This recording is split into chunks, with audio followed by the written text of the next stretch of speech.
Living rent-free in our head, the inner critic takes the lies that stigma tells us and doubles down to convince us that these are the truth. Last week I shared just how, like superheroes that we know and love, that we too have supervillains. And I talked about stigma as our first supervillain. Now, when we internalize the stigma that we experience, it creates and feeds a second supervillain, our inner critic. Taking a superhero perspective helps us to overcome our inner critic and its impact on our lives by creating a dynamic where we empower ourselves to overcome the control our inner critic tries to exert over us through its false narratives and distorted feedback loops. Now let's start with 3 key concepts that explain how the inner critic becomes our second, stronger supervillain. Well, first, it starts from those external supervillain monologues being transformed into inner critic internal feedback loops. Second, it now gets to live in our heads rent-free with the added impact of convincing us that these are our thoughts. And finally, it makes it harder to identify and defeat it than the external enemy. So how does the inner critic act like a supervillain in the movie of our lives? Let's compare how and why they both attack. So first, supervillain stigma monologues, as I said, go from being things we hear others say to inner critic internal feedback loops. The inner critic is born and fed by the stigma around us and the stigmatizing experiences we've had. Think of every stigmatizing experience you've had and how at some point you find yourself wondering, maybe that person or situation, maybe they were right.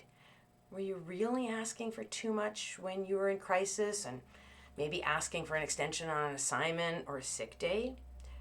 And what about those times where a behavior or a trait associated with your diagnosis was thrown back at you like a character flaw? Oversensitive, moody, flaky, you know the list.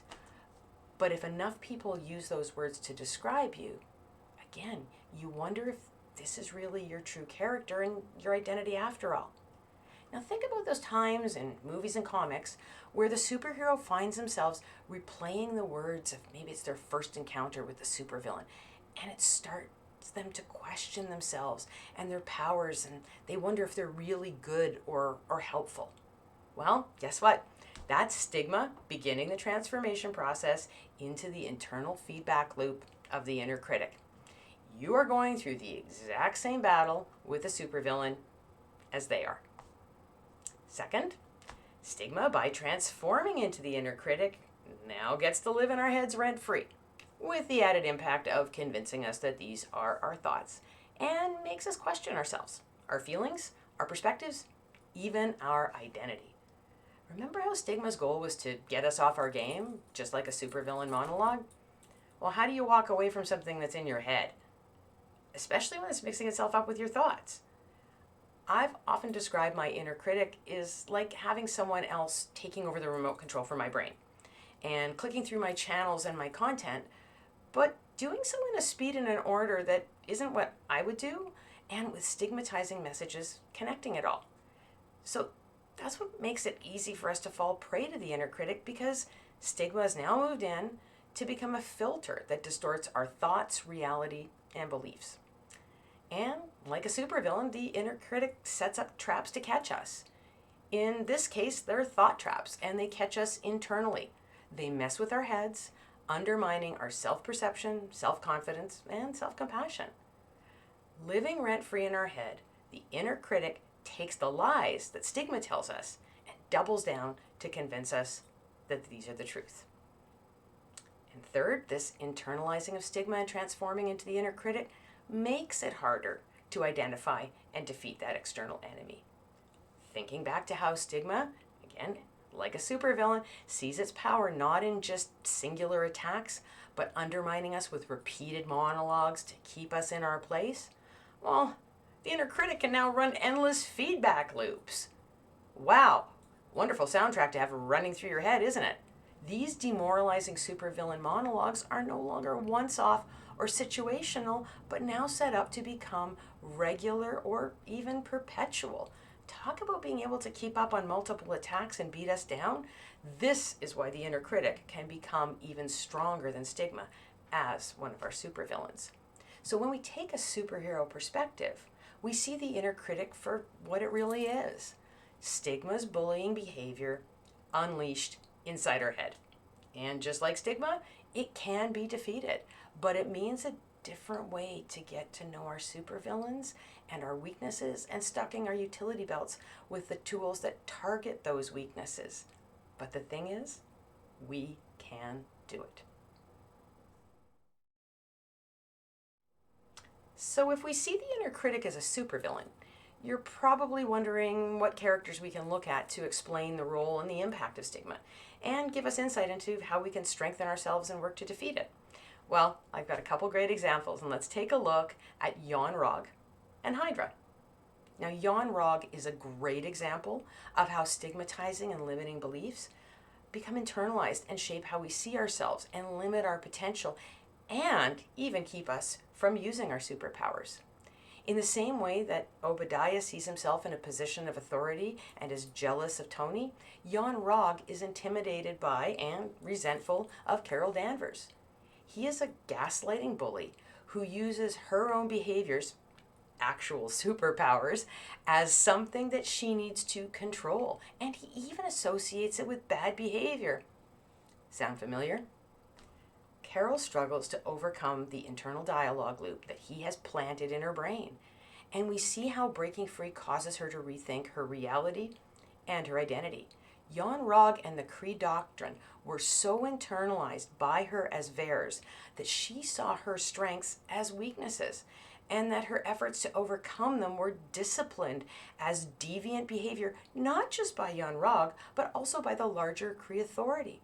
Carol's inner critic was born from two sources familiar to most of us: the stigma from someone who alleges to act in our best interest, and the larger society's normalized stigma. Now, if that level of mind games from an inner critic weren't enough, oh goodness, Hydra is a great example of how the inner critic can literally reprogram our brains and cause us to question who we are, what control we have over our lives, thoughts, and autonomy. While Carol dealt with several years of being under Cree control, Bucky is dealing with decades of this internalizing manipulation. So think of Hydra's use of triggering word codes to control Bucky. This is the ultimate embedded or internalized control factor.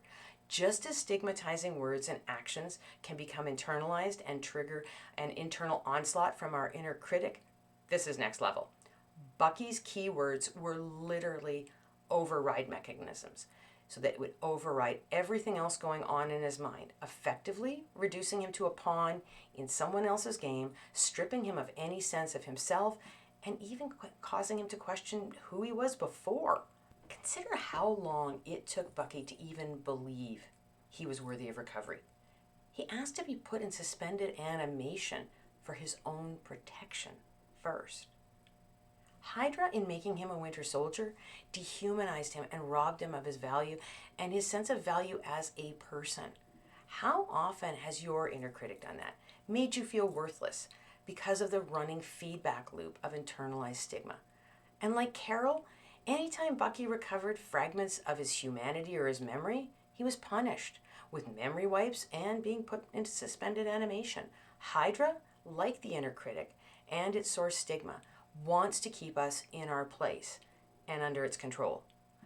Just like supervillains try to get into the heads of superheroes, stigma morphs into the inner critic in our heads, and then it does the same thing. Like the battles that Carol and Bucky fought, defeating our inner critic isn't easy, but it is possible and worth it. And like them, knowing our supervillain and kicking it out of our headspace is possible and so worth it, especially when it empowers us to use the very powers that the inner critic tried to deny us.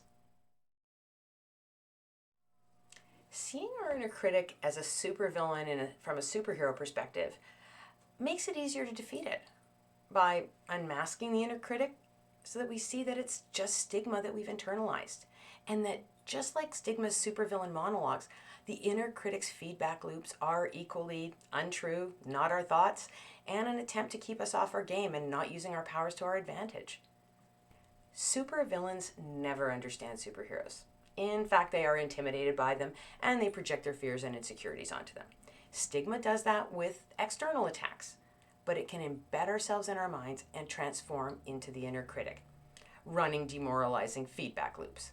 The inner critic's words can hit us harder because of this internalizing and trying to confuse us as to what are our thoughts and what's the stigmatizing spin. Living in our heads makes the inner critic harder as a target because it tries to pass itself off as our thoughts, undermining our sense of self, and it can even lead us to question our identity and our value. Seeing the inner critic this way, as a supervillain, helps us to recognize that their thought traps are just as untrue as stigma, and it helps us to separate them from our thoughts and shut down their traps. Hey, we're the landlords. We get to kick out these unwanted tenants. So just as Thanos wasn't inevitable, neither are Yon-Rogg or Hydra or any of the other inner critics. None of them are beyond defeat. And this is why seeing things through a superhero perspective is so useful, easy, and effective. It helps us to see these things, these supervillains, for what they really are. And it gives us a framework and the tools to take down the inner critic, just like superheroes take down supervillains. We see the supervillain for what it is, and as a result, we are better prepared to both defend ourselves against it and build up strengths to shut down, ignore, and ultimately break the feedback loop that it throws at us. In the same way that Captain Marvel is able to say to Yon-Rogg, "I have nothing to prove to you," we can say the same to our inner critic. And that is why I have taken everything from simple reframing exercises and other evidence-based tools and integrated them into the Embrace Your Superpower program to do just that. Help us shut down the inner critic supervillain that tries to take over our minds with feedback loops and thought traps. If you want to learn more, like and subscribe to this channel for more videos. Post your comments and questions below. Follow us on social media. You'll see the links below, and click on the link below for www.speak-up.co and learn more about the Embrace Your Superpowers program, which includes the new online membership community. And here you can enroll in self-paced courses with tools and resources that are built around understanding specific diagnoses and the issues that come with living with mental health and neurodivergence diagnoses.